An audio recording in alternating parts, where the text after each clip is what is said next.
Yo, what's up guys? It's Noah here, and in today's video, I'm going to be talking through some player props I like on Prizepicks for today's NBA slate on Sunday, June the 8th. We got Game 2 of the NBA Finals on Sunday night, guys, and I got some early player props I do like for this game. Taking a first look at the board on Saturday night, recording this video the night before. Got two early plays that I like for today that we're going to break down and talk about in this video. Now, before we do get started, make sure you guys hit that like button down below if you enjoyed these Prizepicks videos. Hit that subscribe button as well. And if you guys are new to the channel and if you are new to Prizepicks, if you don't have a Prizepicks account, be sure to sign up. Use that promo code NOAH when you guys do sign up for Prizepicks with my promo code and place your first $5 lineup. You're going to get $50 instantly added to your account. So this is an easy way to start to get your bankroll built up on Prizepicks. Make sure to use that code NOAH when you do sign up. And then also, I do want to shout out Sleeper. If you guys have not heard of Sleeper, they are a DFS Pick'em app similar to Prizepicks. You can check them out, download their app on the App Store, and when you sign up with code NOAH, you'll get your first deposit matched up to $100. So whatever you put in on Sleeper, they will match that up to $100 when you sign up with code NOAH. And again, Sleeper, they're a DFS Pick'em app. They're similar to Prizepicks. You just pick more or less on player props, player projections. You build out your lineup. You can do up to an 8-pick lineup on Sleeper. You can win up to 100x your money, and you're able to mix and match sports as well. Also, a good thing I like about Sleeper, one of the best things about Sleeper is that they do a lot of promotions and a lot of discounts throughout the week. So they're always giving out discounted player props, payout boost, multiplier boost. They're giving out protected plays. Pretty much every time I open the Sleeper app, there's some sort of discount available, whether it's a protected play or a payout boost or something. So if you guys do want to check out Sleeper, again, you can sign up, use that promo code NOAH, and you'll get your first deposit matched up to $100. But yeah, guys, we got two plays here to talk about for Game 2 of the NBA Finals. Now, I do want to recap our plays from Game 1 before we go over our plays for today.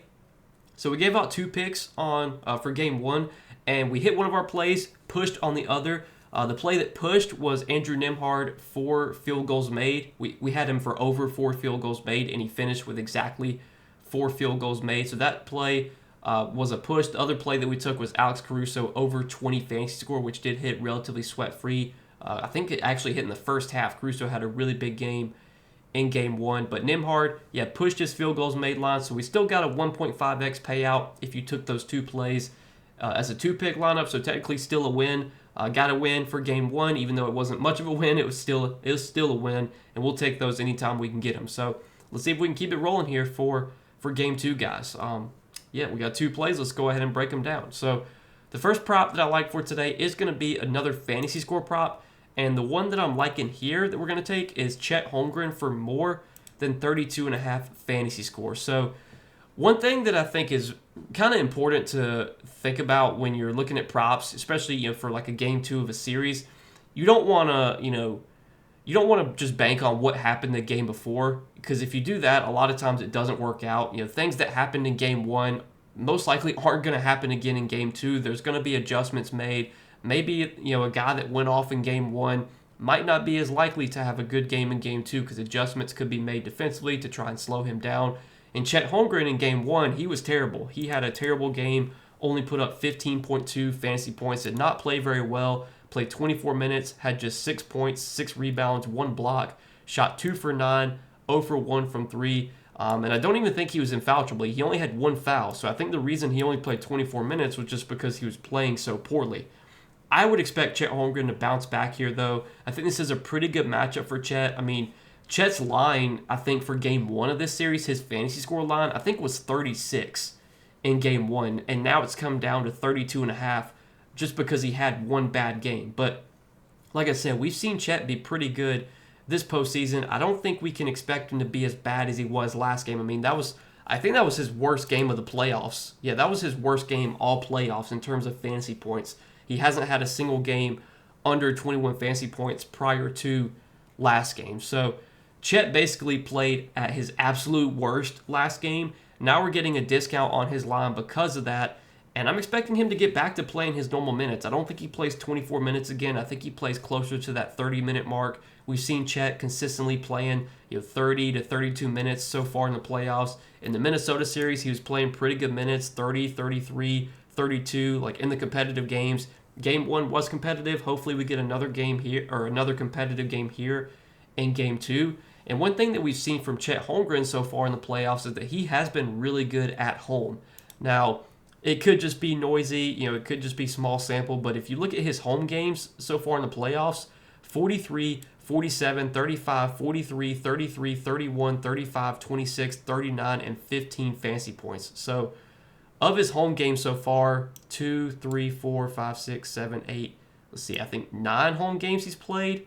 10 home games. Of the 10 home games he's played so far in the playoffs, he is over this line in 7 out of 10. And then if you look at the games he went under, one of the games he went under was obviously last game where he only played 24 minutes. Another game he went under, he did have only 26 fantasy points in 32 minutes. And then he did go under, barely went under against Denver, had 31 fantasy points in 28 minutes. But Chet is typically a guy that can give you over a fantasy point per minute when he's on the floor. Chet can do everything when he's on the floor. He can score, he can rebound. He's really good at getting defensive stats. And if you're new to Prizepicks, if you don't know how fantasy score works, it's really self-explanatory. You can just click scoring chart. You can see how fantasy points are calculated if you scroll down. But you do get points for blocks and steals, 3 points each for blocks and steals. And Chet Holmgren's one of those guys that can go out there and get a couple blocks, a couple steals, and those really add up for fantasy score. So has just a lot of ways to get fantasy points. He's a really good fantasy point per minute producer. Played terrible last game, but I would expect him to bounce back here. I think this is a pretty good matchup for Chet. I think this is a series where he does project to do well. It's definitely a better matchup for him than it was in the Minnesota series. I mean, you look, he's had to face Minnesota, Denver, Memphis, especially for bigs, those are not the greatest matchups. Indiana has been a matchup that definitely has been exploitable for bigs this season. Indiana's not the greatest rebounding team, although they did rebound really well in Game 1 of this series. They're not the greatest rebounding team. They will give up points in the paint. In the regular season, I think the Pacers gave up the 5th most points in the paint. So I do like this matchup for Chet. I think he bounces back here in this Game 2. Don't expect him to be nearly as bad as he was last game. And like I said, we're probably, we're getting kind of a discount on his lines, especially his fantasy score, because I think this line was at 36 last game, and now it's at 32.5 just because of one bad game. So this is a good time to buy low, in my opinion. First play today, we're going to take Chet Holmgren for more than 32.5 fantasy score. And then the other prop that I like on the Pacers side, we're going to go back to a prop that we took last game. Andrew Nembhard, we're going to take him once again for more than 4 field goals made. Took this prop in Game 1. It pushed. Nembhard finished with exactly 4 field goals made. But honestly, this prop should have hit in Game 1 because if you look, Nembhard, he did not shoot the ball very well. He shot 4 for 11 from the field, and he shot 2 for 6 from 3. Now, he did still score 14 points because he did go to the free throw line a bunch. He did have 5 free throw attempts, shot 4 for 5 from the free throw line. But so far in the playoffs, Nembhard has not really been going to the free throw line much at all. The 5 free throw attempts that he had last game was tied for his second most all postseason. So typically when Nembhard scores points, it's coming from field goals and not free throws. I'm not expecting him to go out there and have 5 free throw attempts again like he did last game. And if you look at his points prop for tonight is set at 11.5. And I just have a hard time seeing Nembhard score 12 points without getting at least 4 field goals made. And there are definitely scenarios where he doesn't score 12 points but still gets 4 field goals made, especially if all his points come from twos, which could happen. Maybe he's not making many threes, but maybe he's making some layups, some mid-range jumpers, whatever it may be. So I do like the field goals made prop the most on Nembhard. You could look at taking his points prop again, but like I said, his points, he did score 14 points last game, but he had 5 free throw attempts. I don't think he has 5 free throw attempts here. I think most likely, Nembhard has maybe 1 or 2 free throw attempts, maybe even 0. He's had a bunch of games this postseason with 0 free throw attempts. He's not really been going to the free throw line much at all. But the role's been really good for Nembhard this playoffs. He's been playing really good minutes. In Game 1 of this series, he did play 32 minutes, so his minutes were really solid. So far in the postseason, he's averaged over 33 minutes per game, which is up from the regular season. In the regular season, he only averaged 29 minutes per game. So he's been playing about 4 extra minutes per game in the playoffs, and we've seen Nembhard play really well in the playoffs. Last season, he was really good in the playoffs, averaged 14.9 points per game on 6 field goals made per game, which if you look at that compared to his regular season stats, in the regular season, he only averaged 9.2 points per game and 3.8 field goals made per game. So really good in the playoffs last season, and he's been good in the playoffs so far this season. He's averaged almost 13 points per game, averaging almost 5 field goals made per game. And this matchup against OKC on paper looks like a tough one because OKC is obviously really good defensively, but we've seen Nembhard be good in this matchup. He definitely doesn't get as much defensive attention as Tyrese Halliburton does. And we saw Nembhard, get 11 field goal attempts in game 1. When these teams played in the regular season, it was only a 2-game sample, but Nembhard did have some big games versus OKC in the regular season. Played 27 minutes, had 14 points on, let's see. Or no, that was last season. Let me take a look at this season real quick. So, let's see.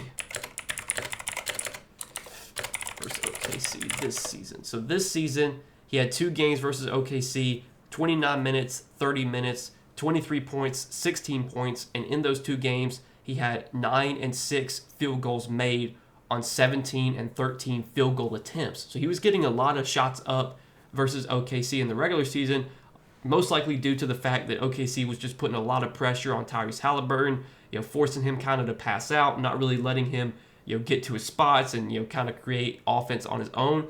And we saw a lot, if you watch the game, we saw a lot in the fourth quarter of game 1 of this series.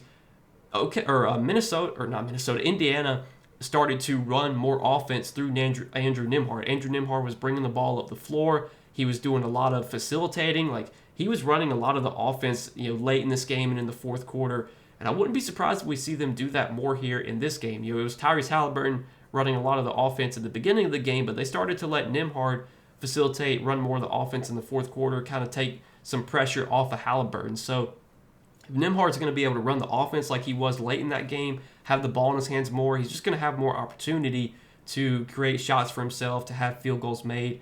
And like I said, he had 4 field goals made last game, but I mean, he shot terrible, 4 for 11. He missed like an open layup.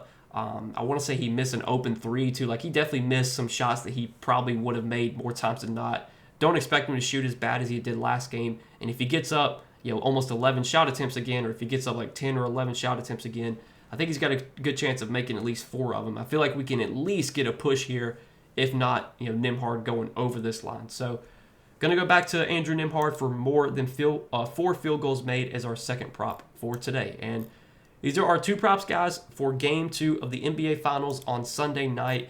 2 early plays. I like taking a first look at the board on Saturday night, recording this video the night before. As always, guys, appreciate your support. Appreciate you guys watching these Prizepicks videos. Hit that like button down below if you did enjoy. Hit that subscribe button as well. And make sure to go check out Prizepicks. Sign up. Use that promo code NOAH. When you guys do sign up for Prizepicks with my promo code and place your first $5 lineup, you're going to get $50 instantly added to your account. So check out Prizepicks if you guys have not yet. But good luck tonight, guys. Let's win some money, and I will see you in the next video.